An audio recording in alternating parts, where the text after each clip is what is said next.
down in terms of results the last couple of weeks, what's one or two things that you think are the biggest impediments to reaching some consistency? Defensive consistency, I think, comes and goes, and and we haven't shot the ball particularly well in a while. So I think the combination of those two things has made it look, not as good as it should.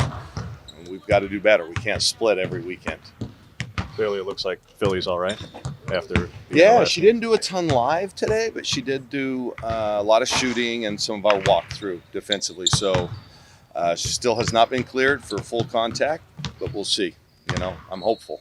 Regardless, you didn't play Kennedy last game either. Is that just because of matchups? Yeah, I think it was more the matchups. Yeah.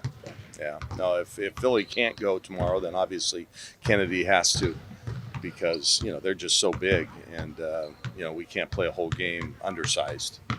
Especially against Oregon State, just the way that Reagan Beers has kind of been playing this Pac-12 season specifically. Just how important will those kind of the freshman Reagan and versus the freshman Grace, like those matchups be in this game?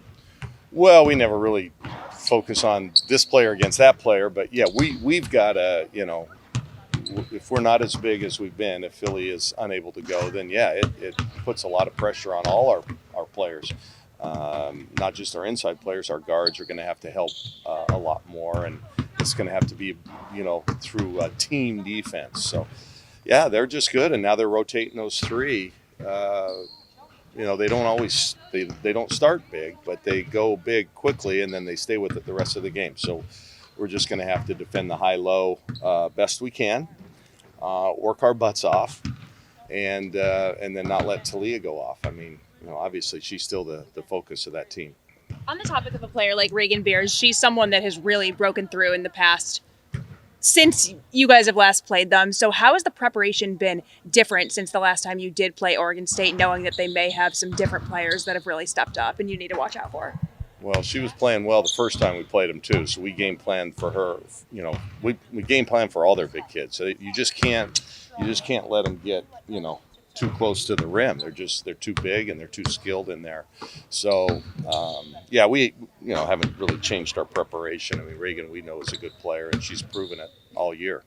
How would you say, especially if Philly can go, has she closed the gap over the last 4 or 5 weeks compared to Mitrovic, where there's just it's a more experienced player, and you're hoping over the course of time and playing Philly more that that experience starts to pay dividends when you have matchups like this or against a Brink or those kind of bigs. Yeah, sure. Well, I think Philly, you guys see it too. She continues to improve and get better. I think she's got to get even better. I mean, she's got to continue on that spectrum. This week was a setback, obviously, but I think she's excited to get back. It's now not just Mitrovic with her. I mean, because Mitrovic played fewer minutes. Since Tamia Gardner's come in, it's kind of the three-headed monster. They're all really good. So, we don't have three to throw at them. So we're just going to, Philly's going to have to play big if she does indeed play. If it's not Philly, then Kennedy and Grace and Taylor and at times Taya Hansen in there at the power forward spot. How much of the next 6 to 8 weeks, Kelly, is beyond the outcomes? And yes, you want to win every game you can win. That's good. Yeah. But when it comes time in March, that it's also about finding that answer for probably 4 of the 5 you're going to put out there in a late close situation. Mm-hmm. But knowing for sure, regardless of matchup, is it going to be Philly? Is it going to be Taya? Is it going to be Kennedy? Is it going to be Elise? If you go small, finding that answer over the next 6 to 8 weeks. Yeah, I think we kind of know what we want to do, and it's obviously always situational to some degree. We've played well in the small ball. When I say small with Taya at the 4, we've played good basketball at times, and then we haven't played so good. Then we've played pretty well sometimes when we've gone big, and so it's just I think it goes back to that the word we used earlier, consistency. We just haven't been as consistent as I'd like us to be. What is it about their zone that's just such a challenge? Because it seems like every year there's a game where you guys shoot like 36% against them, and it's just their zone apparently that gives you that kind of challenge. They haven't zoned. They zoned us a few possessions last game, but it's mainly man-to-man. I mean, they do a really good job of sticking their center right there in the middle, and they make you make baskets. I just think they do a really good job of positioning, knowing who to take away, You know, they don't make the mistakes that sometimes we do when we might go under on a shooter, under a ball screen, and then boom, they stop. And they're just so consistent and so disciplined defensively. And I think that's why they don't pressure you. It's not like they're taking you out of what you do. They just do a good job of position defense, and then they limit you to one shot, you know, and then they don't give you anything around the basket. That's the biggest thing. You get nothing easy around the rim. It's like going against Ware and Folly, right? I mean, there's just nothing easy around that rim, and that's how they do it. Aside from this being a rivalry game, is there a kind of different feeling when you're playing a road game, but you're within an hour away rather than being on a flight, just like mentally kind of? Yeah, I don't think so. I mean, you just go up there and it's a tough environment, you know, for a road team. So I think that's your biggest issue. But no, you know, we go up the day of the game. You know, they would normally just be laying around napping in their apartment. Instead of doing that, they're napping on the bus when we leave. So I don't think it's been too big of an issue. I mean, we've won up there 3 times in a row, and there was a while we couldn't win up there. So we've had a nice run, but you know, that doesn't matter. We just got to go and play well tomorrow. How is Grace feeling? I know she's kind of had to gut it out the last couple of weeks of injuries, but you feel like she's getting healthier, closer to what she was earlier? Yeah, I don't think Grace is 100%, but she's better than she was last weekend. Yeah, I think just the fact that we only had the one game this week, so she took a couple extra days off, and she's been working through it. So, yeah, I think she's going to be fine. And coming off such a tough loss, we've seen this team really respond after tough losses. What in practice maybe today have you seen that makes you excited for the game? Yeah, that's a good question. I thought yesterday and today we had really good practices, spirited, got a lot of shooting in, which helps. Yeah, you've got to let go, you know, the last result. And that was a tough one, especially after we've all seen the replays now. It was a tough one to have given up. But, yeah, you got to move on. That's part of being a college athlete, right?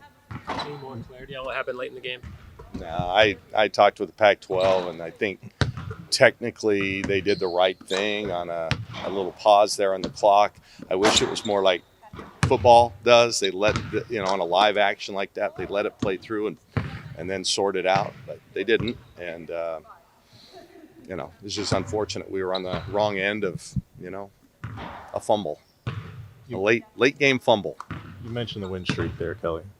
How do you, with newer players especially, ingrain them and ingratiate them and teach them about this? Because, I don't think there's anyone left in the room who remembers that a coffee cup was a thing in this rivalry. Yeah, I remember that, yeah. Yeah, and, but point is, I don't think anyone in your room remembers that.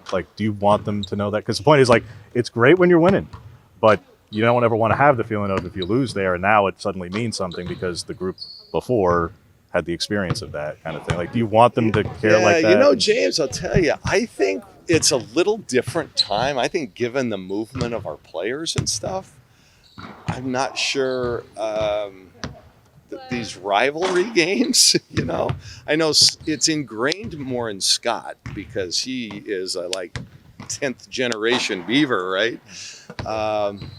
So yeah, I think it's harder and harder to really promote this rivalry because you just sometimes don't have players that have kind of been through it for a few years. When we had kind of that Sabrina crew, I mean, it was almost like the Bulls Pistons, right? The Bulls had to get through the Pistons, and finally Sabrina's team as a senior won up there. It really meant a lot, and now it's just it's still a rivalry game, but I don't know. I think I'm going round and round here. But I think it's just different. And my guess is it's probably like that in a lot of places in the country, And the fact that now we've separated the two games, now this is always a big week. In fact, a few years ago, it made front page sports in the New York Times, right? This rivalry, 22,000 people in a 36-hour period.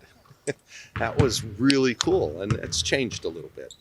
What do you think that right there just says about? I know I'm supposed to go 30-second sound bites. Wait, I thought that was a really good answer. It was honest. 30-second sound It bites. was honest. I love it. I liked it. And I mean, but just kind of going off of that, do you think since the portal has grown since that time, do you think, there's a lot of players too. There's probably players on Oregon State that they have a brand new team too that really don't understand the rival.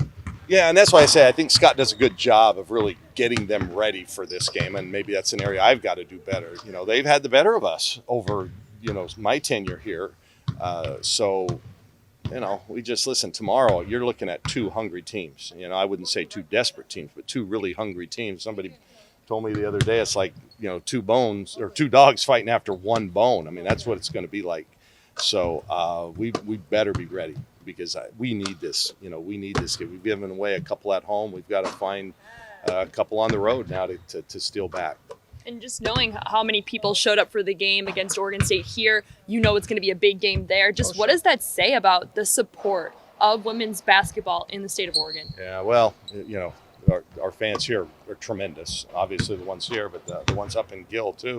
We've had two really good programs over the last several years, so it's easy to, you know, for those fans to come out. I'd love to see it packed up there tomorrow. I think that's great. I don't think that would bother our team any.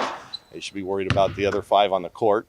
But yeah, it's one of the best rivalries in the country. I think it's really neat, and I know that our players appreciate when they go into a full house or, you know, whether that's at home or on the road. Does it help to have had that Arizona game just a couple weeks ago? Mm-hmm. Yeah, I think so. I hope so. Yeah. We've played relatively well on the road. You know, it's arguably we play better on the road than we have at home, right? Arizona is a game we could have won. Arizona State, we played pretty well, and those were our only road games in conference. Have you asked Valerie to talk to Lisa and Teresa at all about some things in the league the last week or so? We can talk off record there.